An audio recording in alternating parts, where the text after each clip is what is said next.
Assalamualaikum warahmatullahi wabarakatuh. Selamat pagi anak-anak. Bagaimana kabarnya? Alhamdulillah. Oke, sebelum kita memulai pelajaran, sebaiknya kita berdoa dulu ya. Oke, kita kelas silakan dipimpin doanya.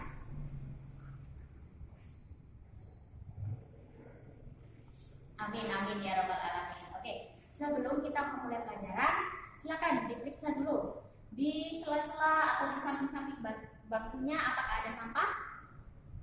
Oke, jika ada sampah silakan dibuang ke tempat sampah dulu. Saya beri waktu 3 menit mulai dari sekarang. Sudah selesai semuanya? Sudah. Oke, sebelum itu ibu akan mengecek daftar hadirnya. Untuk yang tidak masuk siapa? Oh, Rina. Oke, kemana Rina? Oh, sakit. Oke, untuk yang sakit kita doakan semoga cepat sembuh ya. Dan untuk suratnya tolong diperhatikan untuk disusulkan dikirim ke ibu besok ya. Oke? Oke. Pada kali ini ibu masuk materi. Sebelum itu kita akan mereview pelajaran di minggu kemarin. Siapa masih ingat kemarin kita membahas tentang apa? Oke, pintar sekali Nita. Kita membahas tentang appetizer. Apa sih appetizer itu? Sudah kita bahas kemarin. Silakan ya Iza. Apa appetizer itu? Ya, makanan pembangkit selera. Oke, appetizer itu makanan pembangkit selera. Ya, contohnya apa? Ya, benar, Ariel. Ada seperti bitter ballen, risol dan sebagainya. Pintar. Oke, selanjutnya kita akan masuk ke materi pada hari ini, yaitu kita akan membahas tentang apa? Sup. Pintar sekali. Pasti dari mana sudah belajar ya? Oke, kita akan mempelajari tentang sup. Untuk kalinya menganalisis sup. Apa sih sup itu? Apa saja yang terkandung dalam sup? Apa saja sih macam-macam sup itu? Oke, sebelum itu marilah kalian semua memperhatikan penjelasan ibu. Nah, dalam kali ini kompetensi dasar yang akan kita pelajari yaitu yang pertama menganalisis sup, mengfungsi sup, bahan-bahan pembuat sup, peralatan untuk membuat sup, macam-macam sup, teknik pengolahan sup, kriteria hasil sup, dan teknik penyimpanan sup. Oke, untuk yang pertama, pengertian sup. Apa itu sup? Sup adalah makanan cair yang terbuat dari kaldu. Kaldu biasanya kita sebut dengan stok. Oke. Stok ini bisa dibuat dari daging ayam, daging apa? Tulang, ya. Jadi stok itu terbuat dari tulang, bukan daging. Oke? Jadi dari tulang ayam, tulang ikan ataupun tulang sapi. Oke. Kemudian sup ini diberikan bumbu-bumbu dan apa? Isian. Oke. Kalau biasanya di Indonesia itu isian sup ada apa aja? Untuk sup rumahan, ya pinter, ada wortel, kentang, buncis, dan biasanya ditambahkan dengan potongan daging ayam. Oke, selanjutnya kita akan membahas tentang fungsi sup. Fungsi sup yang pertama yaitu pembangkit selera makan. Yang kedua, penambah nilai gizi, dan yang terakhir adalah penetral rasa pada lidah. Maka dari itu sup biasanya digunakan untuk appetizer. Ya, karena sup itu membangkitkan selera makan. Oke. Nah, bahan-bahan pembuat sup bisa kalian lihat di depan. Bahan-bahan pembuat sup ada 4, yaitu yang pertama bahan cair, yang kedua bahan isian, yang ketiga bahan pengental, yang keempat bahan pemberi rasa dan aroma. Ya, untuk yang pertama bahan cair merupakan merupakan bahan yang paling penting digunakan dalam membuat sup. Nah, sudah dijelaskan di awal, apa sih bahan cair yang digunakan untuk sup? Yaitu kaldu. Yang kedua, bahan isian. Bahan isian sup ini bisa dari bahan nabati dan bahan hewani. Oke, untuk bahan nabati apa saja? Oke, sayur-sayuran dan kacang-kacangan dan lain sebagainya. Oke, kemudian ada bahan hewani. Nah, bahan hewani yang biasanya digunakan untuk sup yaitu apa? Biasanya daging unggas, kemudian juga ada seafood. Oke. Kemudian yang ketiga ada bahan pengental, karena sup itu banyak jenisnya. Ada yang sup cair dan ada yang sup kental.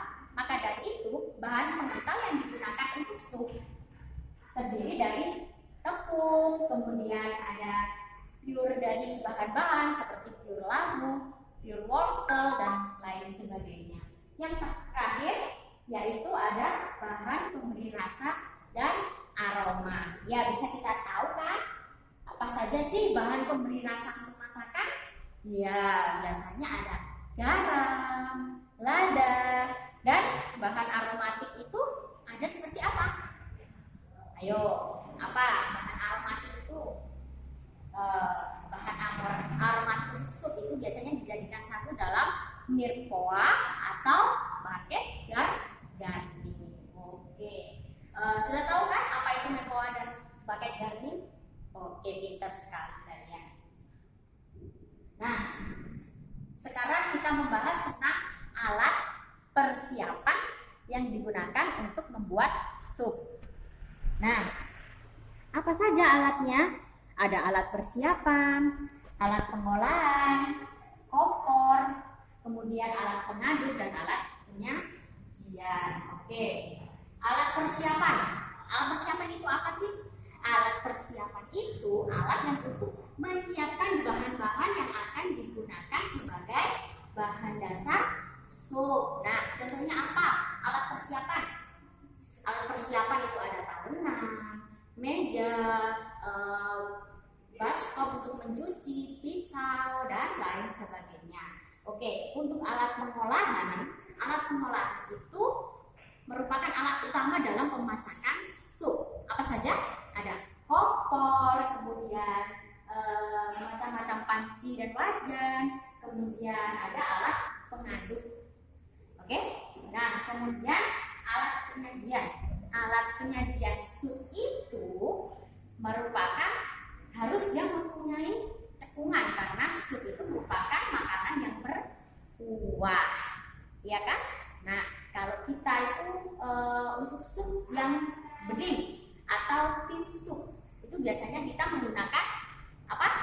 Sup cup and saucer, atau biasanya itu seperti mangkok yang ada telinganya, itu biasanya digunakan untuk apa? Tin sup atau biasanya disebut dengan konsum. Nanti kita akan bahas di selanjutnya. Nah, kemudian untuk sup yang selain sup tin sup, kita bisa meletakkannya di sup plate. Oke.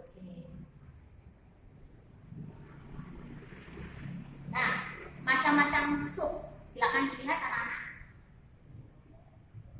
Nah, sup itu diklasifikasikan menjadi beberapa macam, yaitu ada clear soup atau tin soup yang baru kita bahas tadi, merupakan sup yang bening, jernih. Nah, kemudian ini tuh sup apa namanya, sup bening itu dibuat dengan hanya kaldu, tidak ditambahkan bahan pengental. Ya. Kemudian ada thick soup atau sup kental. Nah, sup kental itu biasanya itu dicampurkan dengan bahan pengental. Nah, bahan pengental itu biasanya terbuat dari tepung atau pure dari buah-buahan atau sayur-sayuran. Tapi biasanya yang banyak digunakan, pure yang digunakan seperti pure labu, pure wortel, seperti sayuran-sayuran yang memiliki tekstur halus jika dimasak. Oke. Kemudian yang terakhir yaitu spesial sup. Nah, spesial sup ini dibuat dari bahan yang istimewa. Tentu saja pengolahannya juga istimewa. Nah, contohnya sup spesial ini seperti powder. Nah, powder ini biasanya banyak yang memakai powder ini dicampur dengan udang. Maka dari itu biasa disebut dengan shrimp powder. Oke. Ini ibu sudah membawa contoh dari sup, macam-macam sup. Nah, bisa kalian lihat di sini merupakan sup apa, anak-anak? Sup apa? Sup jernih atau biasa disebut dengan tin sup. Mengapa disebut dengan tin sup? Karena memiliki tekstur yang sangat jernih.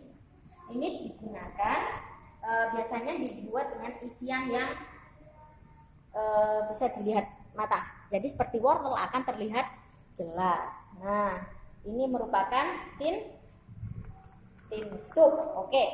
Kemudian ibu sudah membawa ini namanya thick soup. Thick soup. Thick soup ini merupakan sup kental. Mengapa diberi nama sup kental? Karena thick soup ini dibuat dengan apa tadi? Bahan pengental. Apa saja tadi bahan pengental? Bisa tepung, krim, atau pure dari buah atau sayur. Oke. Nah, nanti yang terakhir yaitu spesial sup. Nah, spesial sup kan ini contoh dari clam chowder. Oke. Nah, biasanya spesial sup itu disajikan dengan isian yang sangat istimewa. Sudah tahu semuanya? Untuk yang belum jelas, silakan kalian explore sendiri dengan cara browsing di internet. Apa sih tin sup itu? Apa sih thick sup itu? Dan yang terakhir, apa sih spesial sup itu? Oke. Nah, kemudian kita akan membahas dengan teknik pengolahan sup. Ya, apa sih yang harus dilakukan untuk membuat sup itu agar sempurna? Nah, yang pertama bisa kalian lihat ini untuk membuat sup. Pada waktu pembuatan kaldu harus benar prosedurnya sehingga akan menghasilkan kaldu yang baik. Nah, yang kedua, menyiapkan kaldu sesuai dengan sup yang akan dibuat. Nah, jika kalian membuat sup jernih, masa kalian akan membuat brown stock? Kan tidak mungkin, ya kan?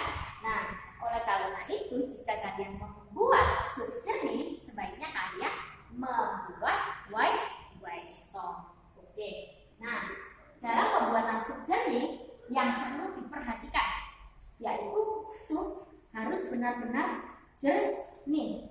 Nah, seperti ini. Benar-benar jernih.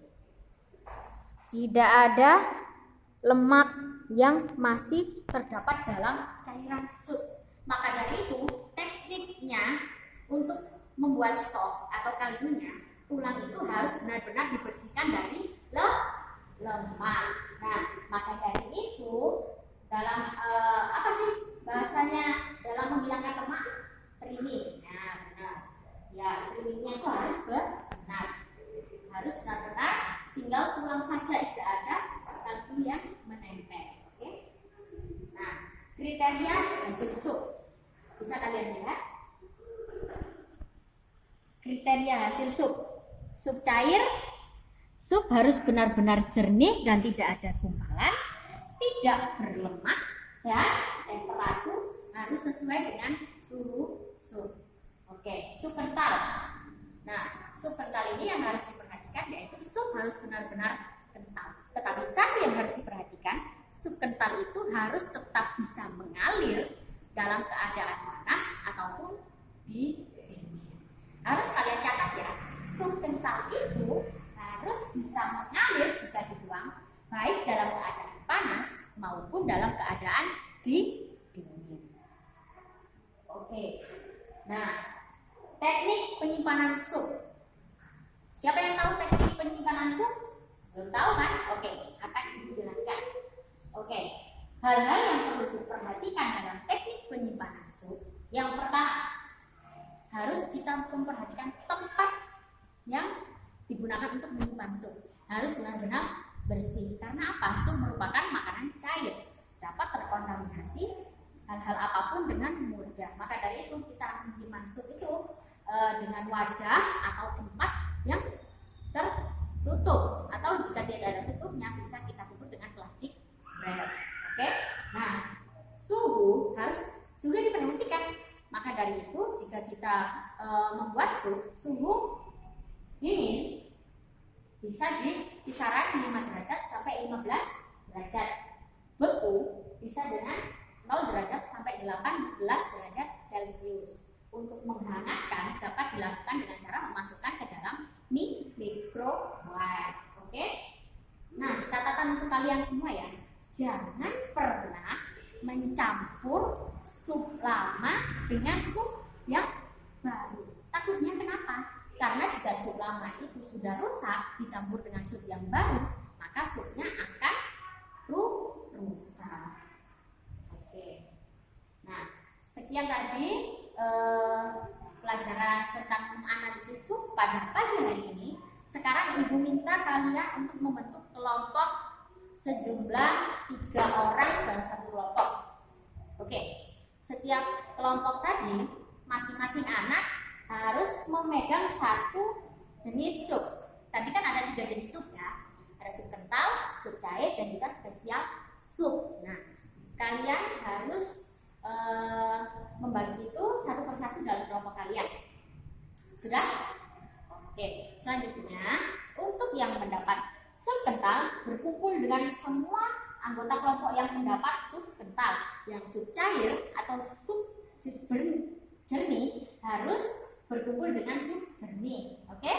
Dan yang terakhir sup spesial harus berkumpul dengan sup spesial. Oke, Ibu akan membagikan LKPD-nya untuk kalian kerjakan berkelompok ya.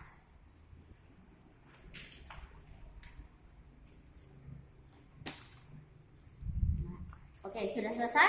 Silakan kalian berdiskusi. Jika sudah selesai berdiskusi, silahkan kalian berkumpul ke kelompok asal. Di kelompok asal itu kalian harus menjelaskan kepada anggota kelompok yang lain tentang apa yang sudah kalian diskusikan di kelompok ahli. Oke, selanjutnya kalian harus mempresentasikan apa yang sudah kalian dapat ketika pendapat semua dari sup itu tadi dikumpulkan. Sudah selesai? Silakan, Ibu beri waktu 30 menit. Oke, kelompok 1 sudah selesai? Silakan maju ke depan. Ada yang perlu ditanyakan anak-anak? Oke, sudah kelompok terakhir ya ini tadi. Sekian materi pada pagi hari ini. Semoga kalian bisa paham ya. Oke, mari kita review dulu apa yang kita dapat pada pagi hari ini. Tadi, apa sih sup itu? Sup merupakan makanan cair yang digunakan untuk membangkitkan selera. Oke, tadi sup ada berapa? Ada 3. Yang pertama ada sup cair atau tin sup, yang kedua ada thick sup, yang ketiga ada spesial sup. Nah, yang paling penting kriteria hasil sup. Nah, untuk sup cair atau sup jernih, apa sih yang harus diperhatikan tadi? Apa? Iya, sup harus benar-benar jernih, tidak berlemak. Oke, kemudian untuk sup kental, apa sih kriterianya untuk menjadi sup kental yang baik? Harus tetap bisa dituang dalam keadaan panas maupun dalam keadaan dingin. Oke, sekian ya anak-anak. Semoga pembelajaran kita pada pagi hari ini bermanfaat. Mohon maaf apabila ada salah kata. Ibu akhiri ya. Wassalamualaikum warahmatullahi wabarakatuh.